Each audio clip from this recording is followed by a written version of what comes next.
यह इस कहानी का अगला अध्याय है, भव्य का लालच। अपनी मौजूदगी को पूरी तरह छिपाने के लिए भद्राचार्य के आध्यात्मिक शक्ति घेरे ने केवल कुछ इलाका ही ढंका था, जो लगभग 100 खरब मील से भी कम था। भला नरक क्षेत्र के दूसरे शक्तिशाली योद्धा, जो हजारों प्रकाश वर्ष दूर और खरबों मील के फासले पर थे, इस बदले हुए भाग्य और बदली हुई कुदरत का एहसास कैसे कर पाते? उनके बीच एक ऐसा आयाम था जिसे पार करना नामुमकिन था। लेकिन सम्राट कनिष्क आखिर असाधारण बुद्धि के स्वामी थे। उन्होंने पहले ही तमाम नतीजों का अंदाजा लगा लिया था और सितारों के बीच पहले से ही वैतरणी मुहर छोड़ दी थी। जब वे 1000 सितारों की माला वाली शक्ति का प्रदर्शन कर रहे थे, तभी उन्होंने चुपचाप उस मुहर को सक्रिय कर दिया था। जिस पल उस वैतरणी मुहर ने भद्राचार्य के आध्यात्मिक घेरे को तोड़ा, इस नक्षत्र मंडल की हलचल और कुदरत के बदलते मिजाज को ब्रह्मांड के सबसे बड़े महारथियों ने महसूस कर लिया। बिना किसी वॉर्म होल के इस तबाही की खबर पहुंचने में शायद हजारों साल लग जाते, लेकिन कुदरत के नियमों को पल भर में महसूस किया जा सकता था। इतनी बड़ी घटना ने ब्रह्मांड में एक अजीब सी हलचल पैदा कर दी थी, जिसका असर हर जगह दिखने लगा था। इसी बीच ग्रहों के युद्ध क्षेत्र में नरक क्षेत्र के शिविर से एक तलवार की रोशनी बिजली की तरह ऊपर उठी। वहां रुकने के बाद वह रोशनी की आकृति में बदल गई। उसकी नजरें इतनी पैनी थीं कि वे आयामों को चीरती हुई सीधे राहु पर्वत की ओर देख रही थीं। सू सू सू। तभी युद्ध क्षेत्र के अलग अलग हिस्सों से रोशनी की कई लकीरें निकलीं और उस योद्धा के पास आकर जमा हो गईं। शशांक ने घबराते हुए कहा, यह वैतरणी मुहर है। सम्राट कनिष्क हमें चेतावनी दे रहे हैं। यह निश्चित रूप से लुओश जाति के नक्षत्र मंडल से आई है। यह बहुत बुरा संकेत है। जरूर वहां कोई बहुत बड़ा उलटफेर हुआ है। तभी काल द्वीप अंतरिक्ष को चीरते हुए वहां उतरा। उसके भीतर बने महल से मयंक की आवाज गूंजी, यह चेतावनी नहीं है, कनिष्क का पतन हो चुका है। राहु पर्वत में उनकी शक्ति का एक अंश तो बचा है, लेकिन पूरे ब्रह्मांड में अब उसके अस्तित्व का कोई सुराग नहीं मिल रहा। क्या तुमने देखा नहीं? ब्रह्मांड का वह विशाल वृक्ष धुंधला पड़ रहा है। भूतनगर की रूहानी शक्ति खत्म हो रही है और उस दिव्य शहर की चमक भी फीकी पड़ गई है। वहां मौजूद हर किसी ने मयंक की बात पर चुपचाप यकीन कर लिया, क्योंकि उसकी शक्ति उन सब में सबसे ज्यादा थी। वह दूर अंतरिक्ष के पार भी देख सकता था, और जो बाकी योद्धाओं के बस की बात नहीं थी। देखते ही देखते वहां मौजूद योद्धाओं में खलबली मच गई और सबके मन में डर बैठ गया। यह बात देवराज से छिपी नहीं रहेगी। स्वर्ग क्षेत्र की सेनाएं निश्चित रूप से इस मौके का फायदा उठाकर हम पर हमला करेंगी। हमें पहले से तैयार रहना होगा। इस बात को अब दबाया नहीं जा सकता। अगर नरक क्षेत्र के योद्धाओं को पता चला कि सम्राट कनिष्क नहीं रहे, तो पूरी सेना में भगदड़ मच जाएगी। आखिर लुओश जाति के वहां हुआ क्या है? कुछ प्राचीन योद्धा इतने ताकतवर थे कि सम्राट कनिष्क उन्हें एक हाथ से न कुचल सकें। फिर वह कौन है? किसने यह चाल चली? क्या देवराज खुद वहां गए थे? अब लुओश जाति का अंत निश्चित है। मुझे नहीं पता कि यह साजिश कितनी गहरी है। इसका असर शायद अमर पिशाच जाति और वैतरणी नदी के इलाकों तक भी पहुंचे। हमें तुरंत वापस लौटना चाहिए, लेकिन साथ ही अपनी शक्ति का एक हिस्सा यहां भी छोड़ना होगा, ताकि हम स्वर्ग क्षेत्र की सेना के पलटवार को रोक सकें। क्या ऐसा हो सकता है कि यह कोई साजिश न हो, बल्कि देवराज ने स्वर्ग क्षेत्र के योद्धाओं के साथ मिलकर कोई जाल बुना हो और हमारे पीछे हटते ही सम्राट कनिष्क को खत्म कर दिया हो? नामकिन, प्रभास और मयंक दोनों ग्रहों के युद्ध क्षेत्र में हैं। अगर स्वर्ग क्षेत्र का कोई भी योद्धा अपनी जगह से हिलता, तो वे उसे तुरंत पहचान लेते। तभी प्रभास अपनी उंगलियों पर कुछ गणना कर रहा था। अचानक उसने ठंडी आवाज में डांटते हुए कहा, तुम लोग किस बात पर बहस कर रहे हो? आखिर डर किस बात का है? अगर सम्राट कनिष्क का सच में पतन हो भी गया, तब भी नरक क्षेत्र में योद्धाओं की कमी नहीं है। जब तक हम खुद नहीं बिखरते, तब तक किसी साजिश या स्वर्ग क्षेत्र की सेना की इतनी हिम्मत नहीं कि वे कोई कदम उठा सकें। और वैसे भी सम्राट कनिष्क का पतन हुआ ही नहीं है। जैसे ही ये शब्द निकले, वहां मौजूद योद्धाओं के चेहरे के भाव बदल गए। वे अनजाने में ही काल द्वीप की ओर देखने लगे। उन्हें डर था कि इस नाजुक मोड़ पर कहीं प्रभास और मयंक की राय अलग अलग न हो जाए। आखिर सम्राट कनिष्क के बिना इन दोनों को काबू में रखने वाला नरक क्षेत्र में और कोई नहीं था। प्रभास ने गिरते हुए हौसलों को थामने के लिए अपनी गणना और अनुमानों को पूरे भरोसे के साथ सबके सामने रखा।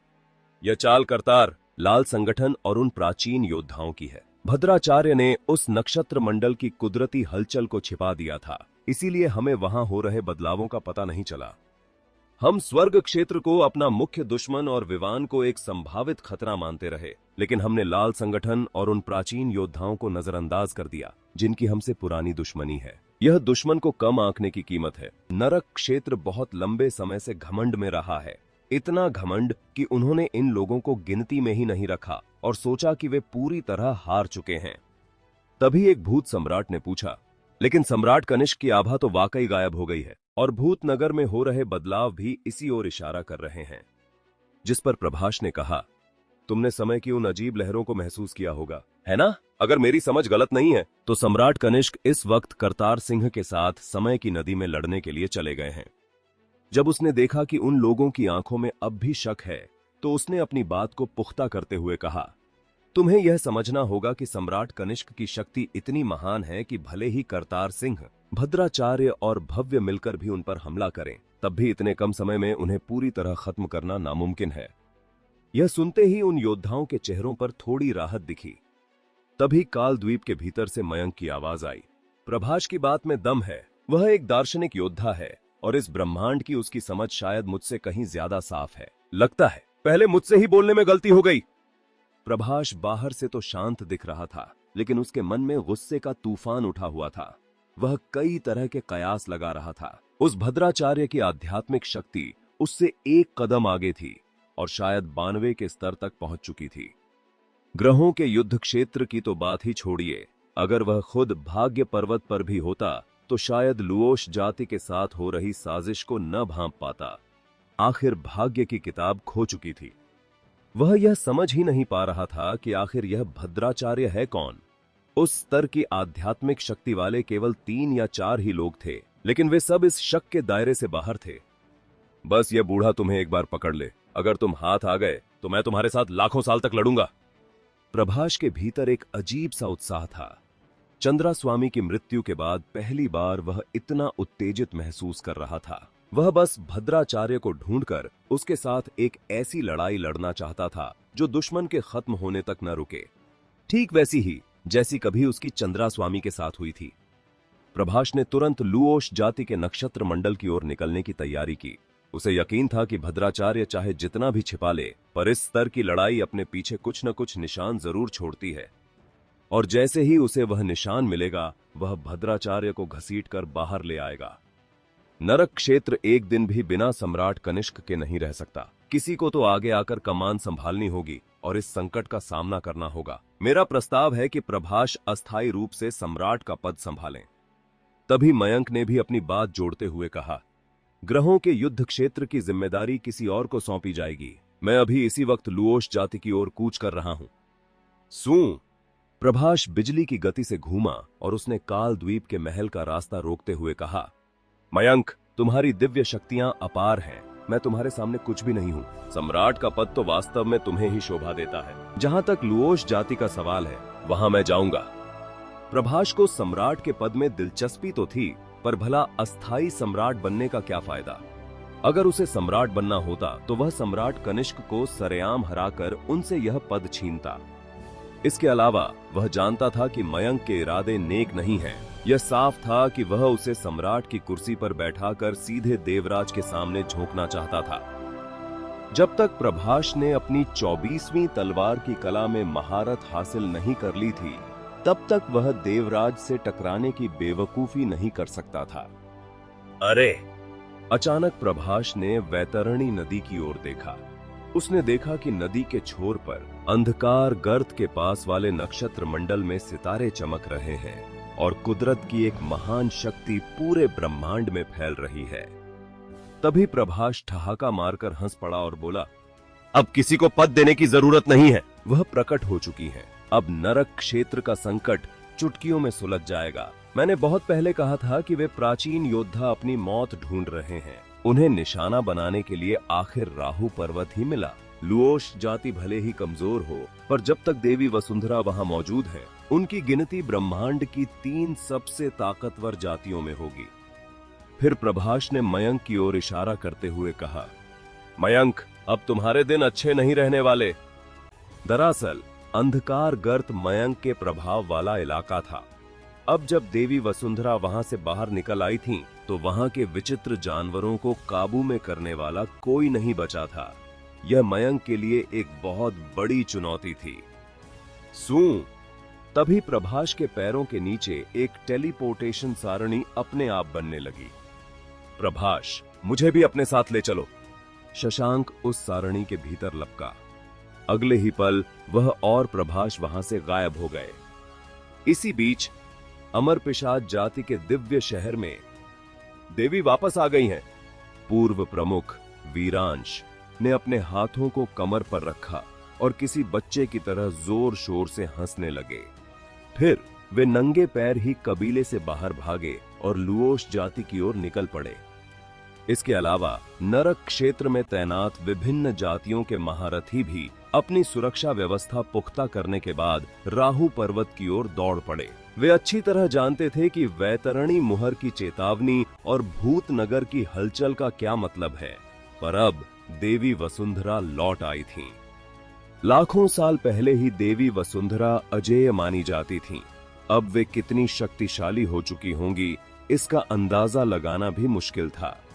केवल एक आदेश से उन्होंने मयंक को झुका दिया था और उसे एक कैदी को छोड़ने पर मजबूर कर दिया था।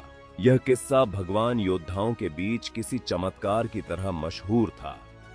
इसी बीच विवान अब उस जगह से निकल चुका था।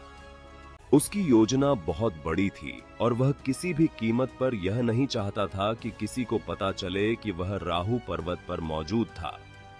उधर भद्राचार्य उस जगह से अपने हर निशान को मिटाने में लग गए थे। उनके नीले दीपक की रोशनी जहां भी पड़ती, सब कुछ शून्य में झलकर राख हो जाता। मुझे अब लुओश शहर जाना होगा और तुम्हारे लिए उसे खत्म करना होगा। इस तरह तुम्हारी पहचान हमेशा के लिए दफन हो जाएगी और तुम छिपकर अपना काम जारी रख पाओगे। भव्य ने आसमान में लटकते उस लाल चांद की ओर देखा। उसकी आंखों में गहरी टीस और मलाल था। उसने पहले ही सब जांच लिया था। राहु पर्वत वाकई दानव पूर्वज का पार्थिव शरीर होने की पूरी संभावना थी, जहां ऐसी कई रहस्यमयी जगहें थीं जिन्हें वह अपनी मौजूदा शक्ति से समझ भी नहीं पा रहा था। अगर वह इस पूरे दुनिया को परिष्कृत करके अपने दानवी शरीर में मिला लेता, तो अपनी पुरानी शक्ति पाना तो दूर, वह इसके जरिए अर्ध ब्रह्मांड मंडल का रास्ता भी समझ सकता था। लेकिन मौजूदा हालात में उसके पास वक्त बिल्कुल नहीं था।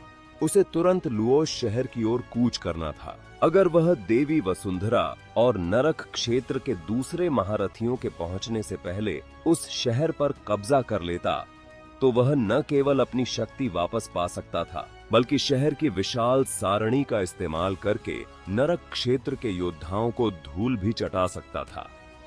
भद्राचार्य ने जाते हुए भव्य को देखा। उनकी आंखों में गहराई थी और होठों पर एक सर्द मुस्कान। वे अच्छी तरह समझ रहे थे कि जब कुदरत के नियम पहले ही उजागर हो चुके हैं, तब भी भव्य का लुओश शहर जाने का फैसला दूसरों को बचाने के लिए नहीं था।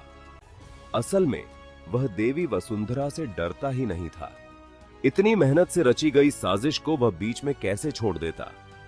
विवान और सम्राट कनिष्क की ताकत देखने के बाद भव्य अपने पुराने दौर के गौरव को वापस पाने के लिए छटपटा रहा था। उसे इस नए युग के योद्धाओं के प्रति नफरत थी और वह किसी भी तरह अपनी पुरानी शक्ति वापस पाना चाहता था। साथ ही दक्ष के हाथ में मौजूद वह कड़ाही और प्राचीन मुहर पाने का लालच भी उसके मन में हिलोरे मार रहा था। लुओश शहर पर कब्जा करने का मतलब था अपनी खोई हुई शक्ति पाना, बेशुमार ताकत पर अधिकार करना और सबसे शक्तिशाली दिव्य हथियारों का मालिक बन जाना। इस सब के पीछे एक बहुत बड़ी चाहत छिपी थी। भद्राचार्य भी निश्चित रूप से शहर जाना चाहते थे, लेकिन उन्होंने खुद पर काबू रखा। शहर में सब कुछ दांव पर लगाने के मुकाबले उनकी भद्राचार्य वाली पहचान उनके लिए ज्यादा कीमती थी। बेशक इतनी बड़ी घटना होने के बाद इसे चाहे कितना भी छिपाया जाए, कहीं न कहीं कोई सुराग तो छूट ही जाता है। इस पहचान को बनाए रखना अब बहुत मुश्किल होने वाला था और भाग्य पर्वत पर वापस लौटना जानलेवा साबित हो सकता था। पर ऐसी कौन सी चीज है जिसमें खतरा ना हो?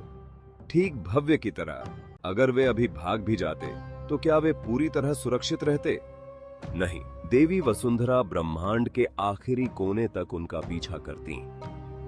मुझे उम्मीद है कि तुम सच में उसे मार दोगे, भद्राचार्य ने यह कहा और आयाम में ओझल हो गए। उनके इस वाक्य में उसे शब्द देवी वसुंधरा के लिए नहीं था।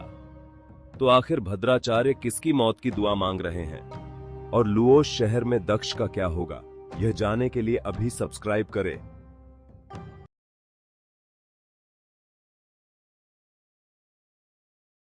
यह इस कहानी का अगला अध्याय है। देवी वापस आ गई। करतार सिंह और सम्राट कनिष्क के समय की नदी में निर्वासित होने के बाद विवान को पूरा यकीन था कि अब इस ब्रह्मांड में केवल देवराज ही उससे मुकाबला कर सकता है। उसे लगा कि जब तक वह अपनी शक्ति को थामे रखेगा तब तक कोई भी योद्धा यह अंदाजा नहीं लगा पाएगा कि वह राहु पर्वत गया था। आयाम तो अपनी मौजूदगी छिपाने के लिए कुदरती तौर पर सबसे सुरक्षित जगह थी ही, मगर जब वह आयाम के रास्ते अपने सुरक्षित ठिकाने की ओर लौट रहा था तभी देवी वसुंधरा ने उसका रास्ता रोक लिया।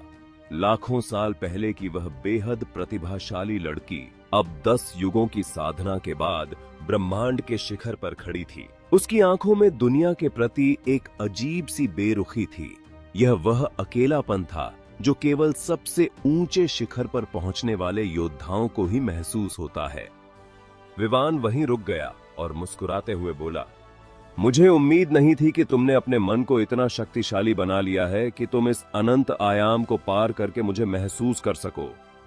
जिस पर देवी वसुंधरा ने शांत स्वर में कहा, बहुत सी चीजें छिपाई जा सकती हैं, पर सच हमेशा बना रहता है। यह सुनकर विवान ने एक लंबी सांस ली और कहा, मैं तो राहु पर्वत मदद के लिए ही जा रहा था, पर अफसोस कि पहुंचने में एक पल की देरी हो गई। मुझे लगा कि कहीं कोई गलतफहमी ना हो जाए, इसलिए मैं अपनी शक्ति छिपाकर वहां से निकल आया, पर लगता है कि वह गलतफहमी हो ही गई। विवान, तुम जैसे लोग एक शक्तिशाली योद्धा तो बन सकते हैं, पर कभी सम्राट नहीं बन सकते। एक सम्राट के काम हमेशा सीधे हों यह जरूरी नहीं, लेकिन उसका मन विशाल होना चाहिए। अगर मन में ही खोट हो तो ब्रह्मांड तुम्हारा सम्मान कैसे करेगा? देवी वसुंधरा ने कड़े शब्दों में कहा। यह साफ था कि देवी वसुंधरा की बातें न केवल विवान को नकार रही थीं, बल्कि इतिहास के कई बड़े शासकों पर भी सवाल उठा रही थीं। केवल उनके जैसे मुकाम पर पहुंचने वाली ही ऐसी बात कह सकती थी। यह सुनकर ही विवान की मुस्कुराहट गायब हो गई। उसका सुंदर चेहरा अब गंभीर और रौबदार लग रहा था। उसने कहा, तो तुम्हारी क्या राय है? तुम्हें लगता है कि तुम्हारी यह केवल एक परछाई मुझे रोक पाएगी? मैं बहुत जल्द तुम्हारे वज्र काबिले में तुमसे मिलने स्वयं आऊंगी, देवी वसुंधरा ने ऐलान किया। जरूर आओ, मैं हमेशा तुम्हारा स्वागत करने के लिए खड़ा रहूंगा।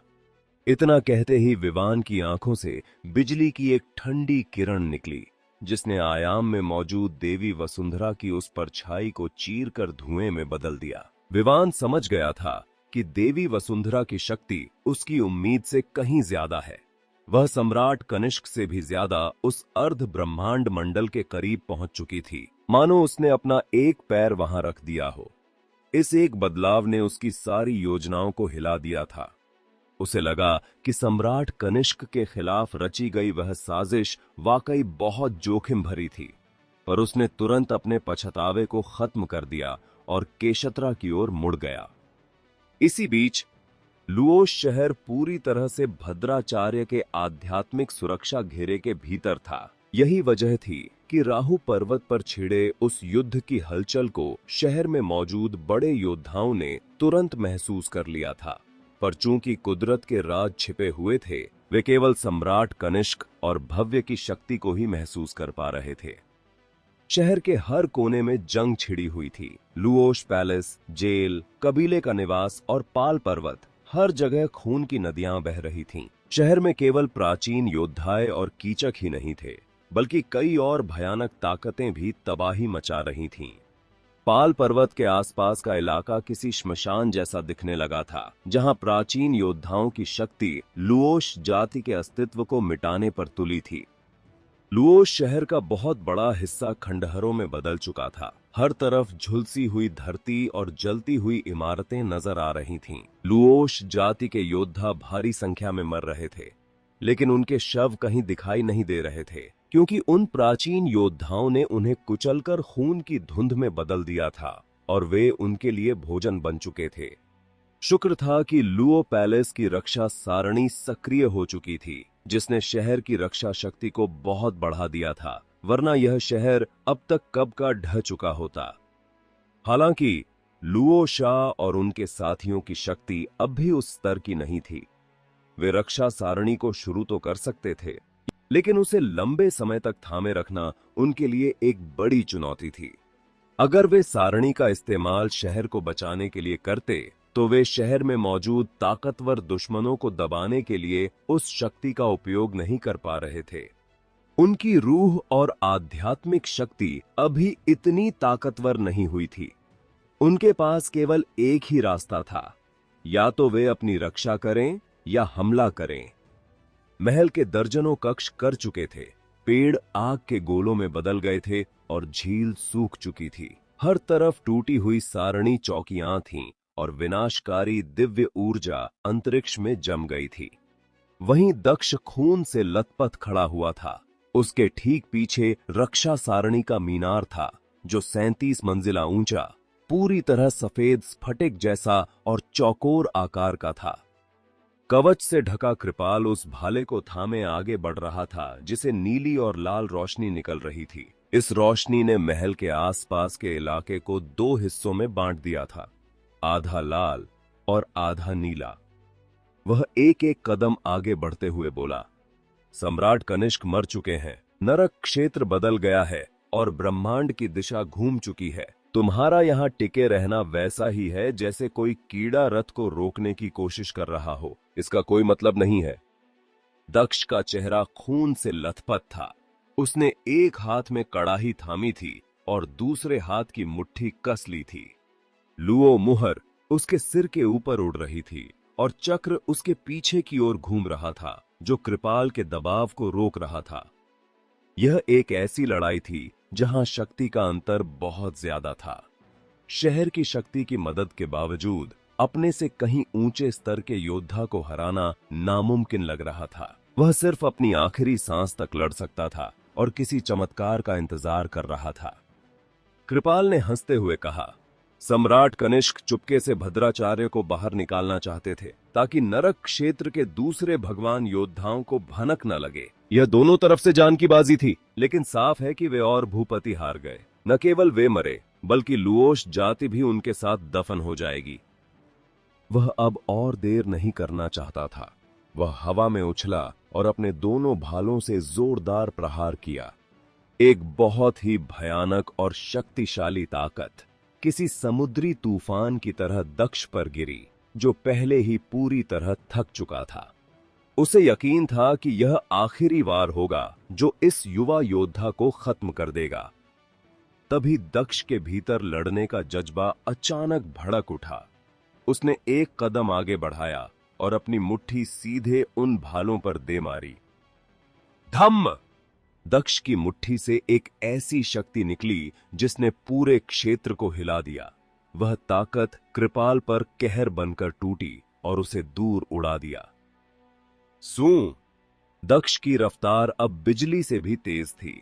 उसने दूसरा मुक्का मारा, जिसने सुरक्षा के हर घेरे को तोड़ते हुए कृपाल की छाती पर प्रहार किया। उसके शरीर का कवच अंदर धंस गया और वह जमीन पर कई 100 मीटर तक घिसटता चला गया। कृपाल जमीन पर आधा झुक गया। उसने अपने फरसे ढाल की तरह आगे कर लिए। वह दहशत भरी नजरों से दक्ष को देखने लगा और कांपती आवाज में बोला, देवी वसुंधरा, यह देवी वसुंधरा की शक्ति है। दक्ष अब एक विशाल पर्वत की तरह अडिग खड़ा था। उसके शरीर का हर रोम एक दिव्य चमक छोड़ रहा था। उसने कहा, मैं देवी वसुंधरा का दूत हूं। देवी प्रकट हो चुकी है और मैं उनकी दिव्य शक्ति का कुछ हिस्सा इस्तेमाल कर सकता हूं। क्या अब भी तुम्हें अपनी जीत पर हंसी आ रही है? यह सुनते ही कृपाल के चेहरे से हंसी गायब हो चुकी थी। लाखों साल पहले देवी वसुंधरा लुओश जाति की सबसे महान योद्धा थीं। कृपाल और भूपति ने अपने युवा दिनों में उन्हीं की इबादत की थी और उन्हें अपना आदर्श माना था। ऐसी शख्सियत का सामना करते हुए भले ही कृपाल अब एक शक्तिशाली योद्धा बन चुका था, फिर भी उसका दिल डर से भर गया। वह उस बागी बेटे की तरह महसूस कर रहा था जिसने कोई बहुत बड़ा पाप किया हो और अब अपने पिता के कोप से डर रहा हो। यह सम्मान भी था और खौफ भी। सू! कृपाल वहां से तेजी से भागा। वह दरअसल सीधे मैदान छोड़कर भाग रहा था। देवी वापस आ गई हैं। मुझे जल्द से जल्द यहां से निकलना होगा। इससे पहले कि वे इस शहर में कदम रखें, मुझे बहुत दूर निकल जाना होगा। कृपाल मन ही मन तरह तरह बातों को रट रहा था। इस पल उसकी गरिमा कहीं खो गई थी। तुम बचकर नहीं जा सकते। दक्ष ने अपना दाहिना हाथ सिर के ऊपर उठाया और लुओ मुहर को सक्रिय कर दिया। उसने उस मुहर को पूरी ताकत से नीचे खींचा ताकि वह कृपाल को दबोच सके। जैसे ही देवी वसुंधरा उस अंधकार गर्त से बाहर निकली थीं, दक्ष ने अपने भीतर एक खास दिव्य शक्ति का संचार महसूस किया था। कृपाल ने अपने दोनों भालों को ढाल बनाया, अपनी पीठ पर मौजूद पंख फैलाए और अपना डोमेन तैयार किया। उसने उस मुहर को रोकने की हर मुमकिन कोशिश की, लेकिन उस मुहर की ताकत पहले से कहीं ज्यादा थी। वह उसे इतना दबा रही थी कि उसका पूरा शरीर कांपने लगा और उसके पैर धीरे धीरे मुड़ने लगे। उसके हाथों में थमे हुए भाले टूटने की कगार पर थे और उनसे चटकने की आवाजें आ रही थीं। दक्ष, तुम्हारी हिम्मत कैसे हुई? बूम! अचानक कृपाल की पीठ के पंख टूट गए और वह उस भारी मुहर के नीचे दब गया।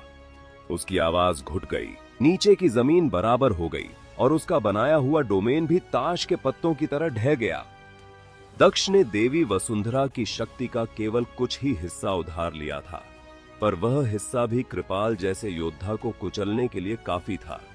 हालांकि देवी अभी तक वहां पहुंची नहीं थी, लेकिन जैसे ही दक्ष ने उनकी शक्ति जगाई, जिसे महल में उनकी एक विशाल छवि उभर आई, वह छवि किसी पहाड़ जितनी ऊंची और आसमान जितनी विशाल थी। देवी वापस आ गई हैं। देवी वापस आ गई हैं। लुओश जाति अमर रहे।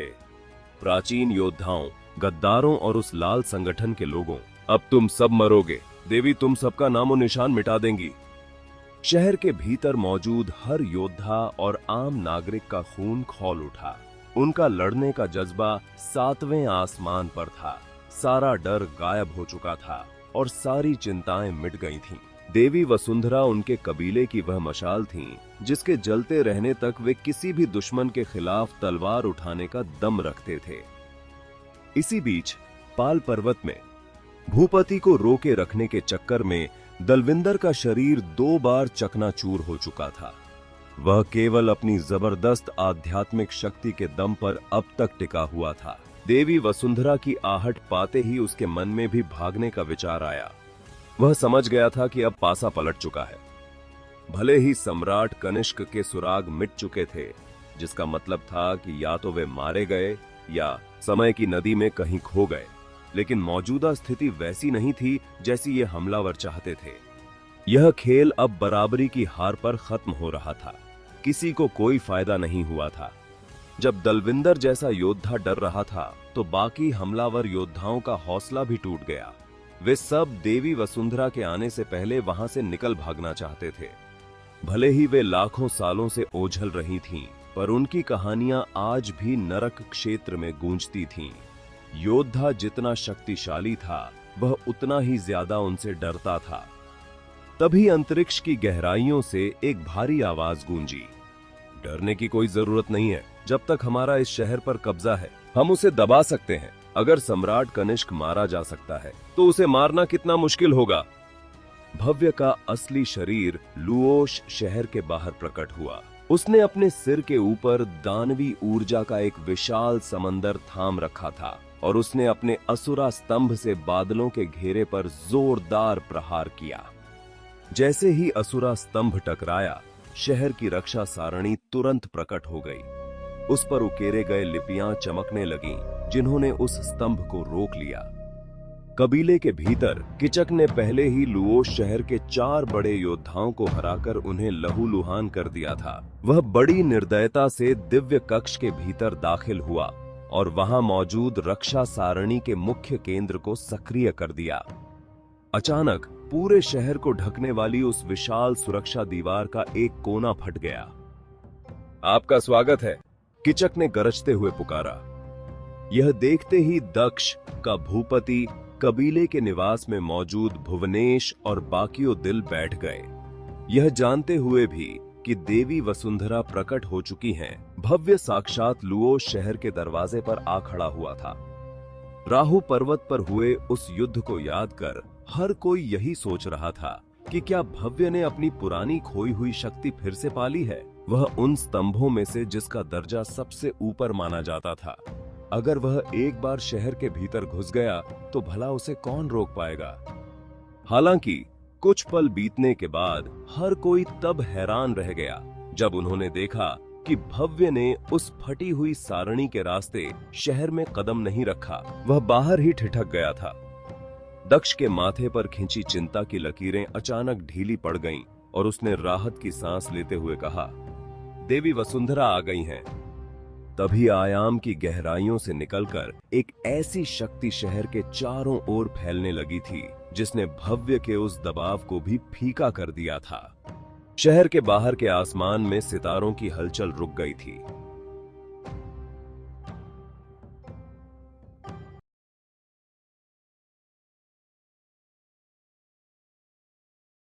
यह इस कहानी का अगला अध्याय है, लोगों का विश्वास। वह स्थिति जो पहले लुओश शहर के लिए पूरी तरह से खराब थी, देवी वसुंधरा के आते ही पूरी तरह बदल गई। सबसे पहले तो लोगों की सोच बदल गई। इसने दलविंदर और कीचक जैसे दिग्गजों को भी भीतर तक हिलाकर रख दिया, जो खुद को लड़ने के लायक समझते थे। उनके माथे पर चिंता की रेखाएं साफ दिखने लगीं। जैसे ही उन्हें यह एहसास हुआ कि अब हार निश्चित है, उनका लड़ने का जज्बा मोम की तरह पिघलने लगा। दलविंदर को पाल पर्वत से पीछे हटना पड़ा, जिससे भूपति को पूरी स्थिति को अपने हाथ में लेने का मौका मिल गया। उन्होंने अपनी एक मुट्ठी में दिव्य स्तंभ लिया था जो दक्ष ने दिया। उन्होंने उसे कसकर भींच रखा था और रास्ते में आने वाली हर सारणी को तिनके की तरह उड़ाते जा रहे थे। दूसरे हाथ में लुओ मुहर लेकर वे लुओश शहर की सोई हुई रगों को जगा रहे थे। उनका प्रभाव धीरे धीरे इतना बढ़ गया कि आसपास की हवा भी कांपने लगी। वह वास्तव में एक लौटे हुए महान सम्राट की तरह लग रहे थे। वे जहां से भी गुजरते, योद्धा सम्मान में अपना सिर झुका लेते। इसी बीच कबीले के आवास के अंदर कीचक, दलविंदर, गुशिन, युगल, कात्यायनी और विशालकाय योद्धा एक जगह जमा थे। वे सारणी महल के काले पत्थरों के बीच खड़े थे। वह महल 1000 फीट ऊंचा और किसी डरावने साये की तरह खड़ा था। उनके चेहरे का वह पुराना घमंड अब धूल में मिल चुका था। वे सब सहमी हुई नजरों से आसमान की ओर देख रहे थे। भव्य का कटा हुआ हाथ और पैर अब भी आसमान के एक बड़े हिस्से में लटके हुए थे, जो किसी बुरे सपने की तरह डरावने लग रहे थे। सब कुछ इतनी जल्दी? उस विशालकाय योद्धा ने बुदबुदाते हुए कहा। भव्य इतनी जल्दी हार मान लेगा, यह किसी ने सपने में भी नहीं सोचा था। देवी वसुंधरा की शक्ति का खौफ उनकी आंखों में साफ तैर रहा था, जिस पर गुशिन ने एक फीकी मुस्कान के साथ कहा, सिर्फ सर्वोच्च स्तर ही यहां पहुंचा है। आप सबको तो बस एक मोहरे की तरह इस्तेमाल करके छोड़ दिया गया है। यह सुनकर कीचक का चेहरा गुस्से से लाल हो गया। उसने अपनी ठंडी निगाहें गुशिन पर टिका दी और कड़कती आवाज में बोला, जो जनाब अपनी जुबान पर लगाम दें। सम्राट कनिष्क को रोकने के लिए जशवल सम्राट और बाकी लोगों ने बहुत बड़ा जोखिम उठाया होगा। देवी वसुंधरा का सामना अभी सीधे तौर पर नहीं किया जा सकता। मेरा यकीन मानिए, जशवल सम्राट और बाकी लोग यहीं कहीं अंधेरे में घात लगाए बैठे हैं। कीचक को अंदर ही अंदर यह डर सता रहा था कि जशवल सम्राट तब तक नहीं जाएगा जब तक वह अपना रहस्य खत्म नहीं कर देता। लेकिन वह अपने साथियों का मनोबल टूटने नहीं देना चाहता था, इसलिए उसने अपनी घबराहट छिपाई। तभी बेहद खूबसूरत कात्यायनी ने अपनी पलकें झुकाईं और भूपति की तरफ देखा, जो बिजली की रफ्तार से उनकी ओर बढ़ रहे थे। उसने धीमी आवाज में कहा, भूपति आ चुका है। भूपति को आते देखकर गुशिन ने एक ठंडी हंसी हंसते हुए कहा, इतना भरोसा, अकेला आने की हिम्मत देख रहे हो इसकी। लेकिन तभी विशालकाय योद्धा का चेहरा लटक गया था। उसने कहा, पूरे शहर की शक्ति उसकी मुट्ठी में सिमट रही है, अब उसे रोक पाना नामुमकिन सा लग रहा है। युगल ने एक कुटिल मुस्कान के साथ भुवनेश, गिरीश और बाकियों की ओर देखा, जो रूहानी धुंध और शक्ति की जंजीरों में तड़प रहे थे। उसने हंसते हुए कहा, वह कोई अमर नहीं है, हमारे पास अभी भी ये बंधक हैं और शहर की रक्षा करने वाली सारणी पर हमारा नियंत्रण अभी खत्म नहीं हुआ है। तो फिर लड़ाई का अगला दौर शुरू करते हैं। दलविंदर मुड़ा और तेज कदमों से महल के अंदर चला गया। उसकी आध्यात्मिक शक्ति इस वक्त सबसे तेज थी। वह अपनी पूरी ताकत झोंककर पाल पर्वत के दबाव को चीरते हुए भागने का रास्ता बनाना चाहता था। कीचक धीरे धीरे बंदी बनाए गए योद्धाओं की ओर बढ़ा। उसने गिरीश के चेहरे को पकड़ा और एक डरावनी गहरी आवाज में बोला, जाने से पहले क्यों न भूपति को एक ऐसा जख्म दें जिसे वह कभी भूल न पाए। उसी समय सुमन और कंचन ने अपनी पूरी शक्ति झोंक दी और वे क्रमशः लुओ पैलेस और पाल पर्वत के भीतर दाखिल हो गए। अब यह जीवन मौत का असली संघर्ष शुरू हो चुका था। पासा पूरी तरह पलट गया था। जो पहले दूसरों की जान ले रहे थे, अब वही दलविंदर और कीचक खुद को मौत के जबड़े में फंसा हुआ महसूस कर रहे थे। इसी बीच दक्ष शहर की रक्षा करने वाली सारणी की एक बारीक दरार से बाहर निकला और खुद को लुओस शहर के ऊपर बादलों के समंदर में पाया। उसके बाहर निकलते ही वह दरार फिर से जुड़ गई और पीछे का रास्ता बंद हो गया। सावधान रहना, भव्य एक प्राचीन योद्धा है और उसकी शक्ति का कोई अंत नहीं है।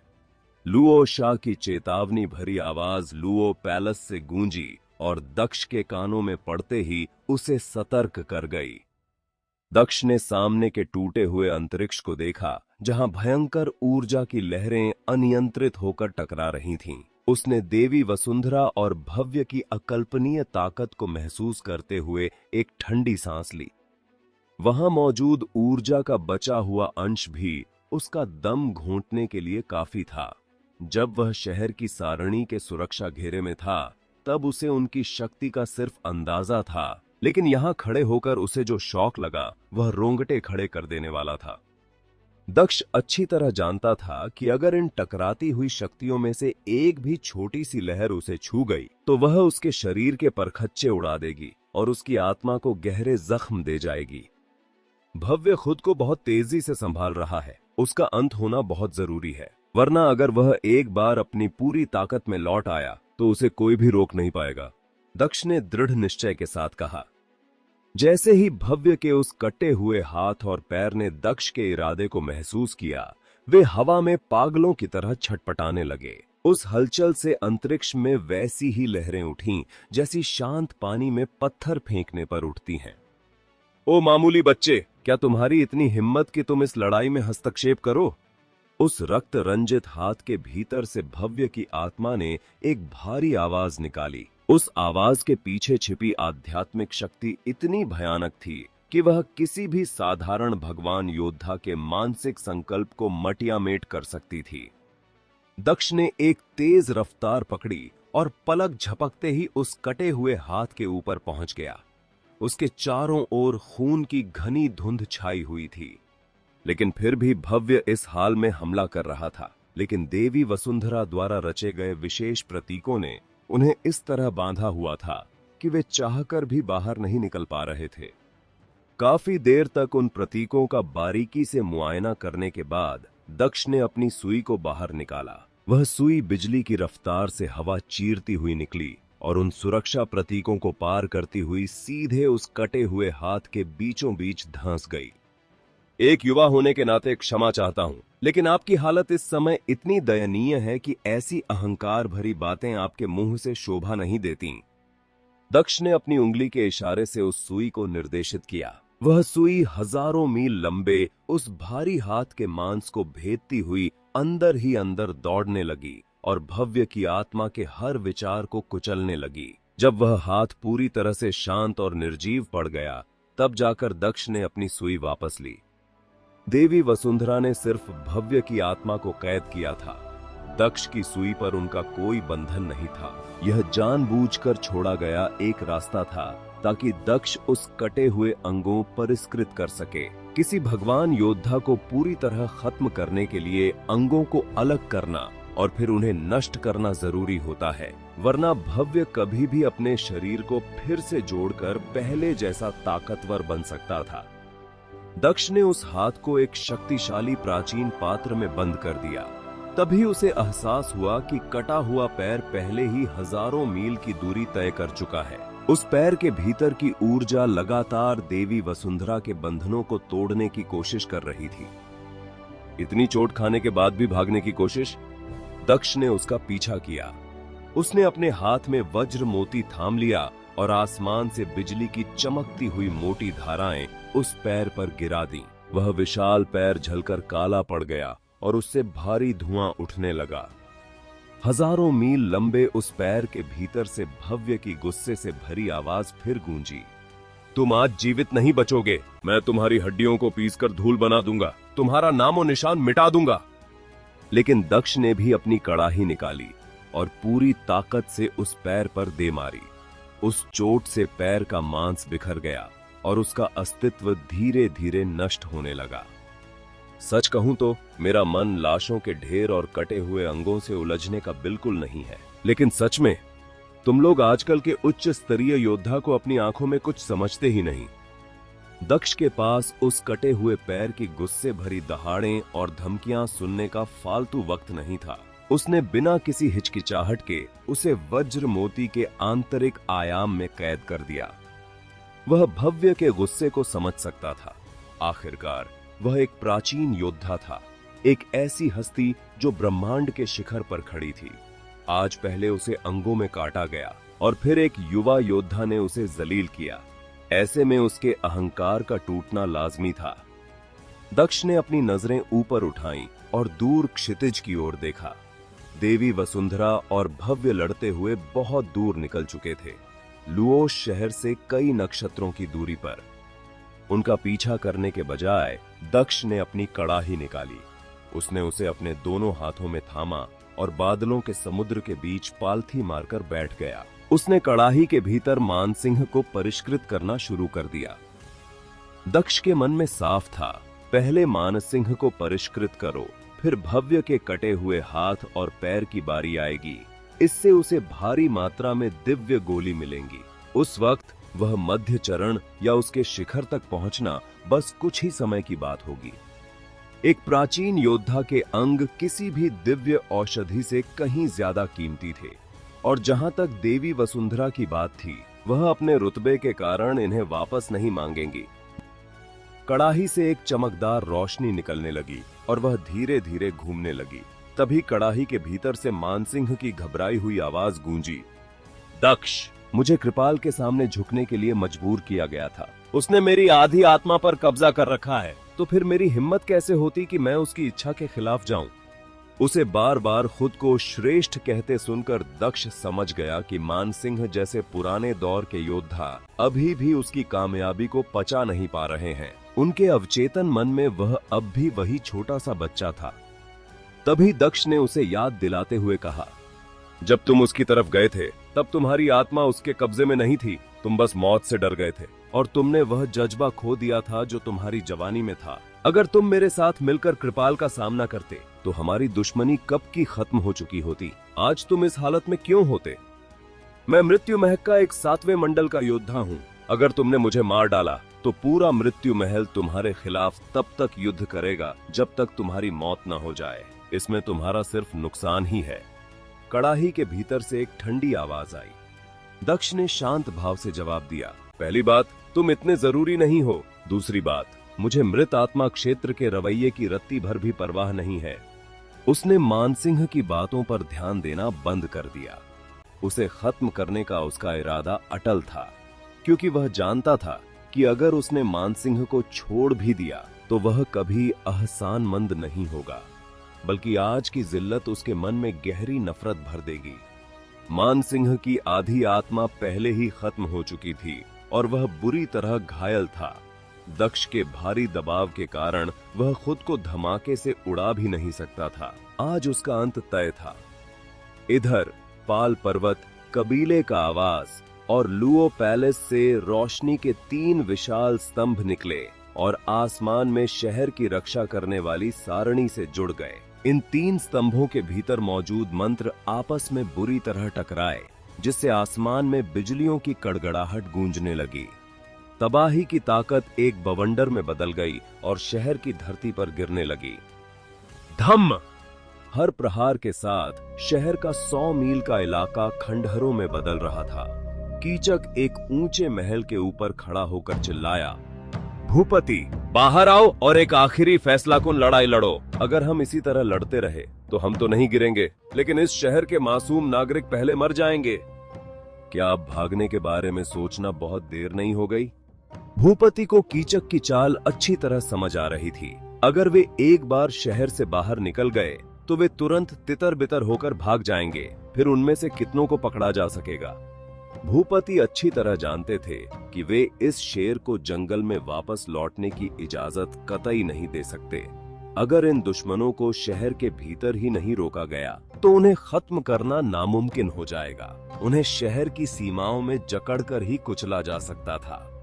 भूपति ने अपनी पूरी ताकत के साथ अपना हाथ हवा में लहराया। उनके हाथ से दिव्य स्तंभ बिजली की रफ्तार से निकली और कबीके के आवाज के सुरक्षा कवच से इतनी जोर से टकराई कि उसी में धंस गई। उस टक्कर के असर से कवच पर चमकने वाले सारणी के मंत्र अचानक धुंधले पड़ने लगे और उनकी शक्ति क्षीण होने लगी। जाओ, इसे मेरे लिए तहस नहस कर दो। भूपति ने अपनी दिव्य के जरिए लुओ मुहर को आदेश दिया। वह मुहर अचानक सूरज की तरह दहकने लगी और उससे इतनी तीव्र रोशनी निकली कि आंखें चौंधियां जाएं। एक भीषण गर्जना के साथ उसने आवाज के उस अभेद्य सुरक्षा कवच के परखच्चे उड़ा दिए। उससे निकली भयानक शक्ति का झटका इतना जोरदार था कि वहां मौजूद कात्यायनी और युगल गेंद की तरह पीछे जा गिरे। जैसे ही भूपति भीतर घुसने के लिए आगे बढ़े, कीचक ने अपनी शक्तियों को समेटकर दर्जनों फीट बड़ा एक हाथनुमा जाल बनाया और ऊपर से उन पर दे मारा। भूपति, मैं अरसे से तुम्हारे साथ 2-2 हाथ करना चाहता था। आज आखिरकार मेरी यह हसरत पूरी होने वाली है, कीचक ने एक कुटिल मुस्कान के साथ कहा। भूपति को तुरंत एहसास हुआ कि कुछ तो गड़बड़ है। अगर शक्ति और लड़ने की क्षमता की बात की जाए तो वे और कीचक बराबर के योद्धा थे, लेकिन यह लुओ शहर था और उनके हाथ में लुओ मुहर थी, जिसकी वजह से पूरे शहर की ताकत उनके पीछे खड़ी थी। फिर कीचक उनसे आमने सामने टकराने की जुर्रत कैसे कर रहा था? भूपति ने खुद को सुरक्षित रखने के लिए अपने चारों ओर ऊर्जा और रक्षात्मक मंत्रों का एक घेरा बना लिया और पलटवार के लिए तैयार हो गए। तभी बिखरे हुए बालों के साथ गिरीश आवास के मुख्य द्वार को तोड़ते हुए बाहर निकला। उसके शरीर से डरावनी धुंध की लपटें निकल रही थीं और उसका चेहरा किसी खूंखार शिकारी की तरह लग रहा था। वह एक तीर की रफ्तार से भूपति की ओर झपटा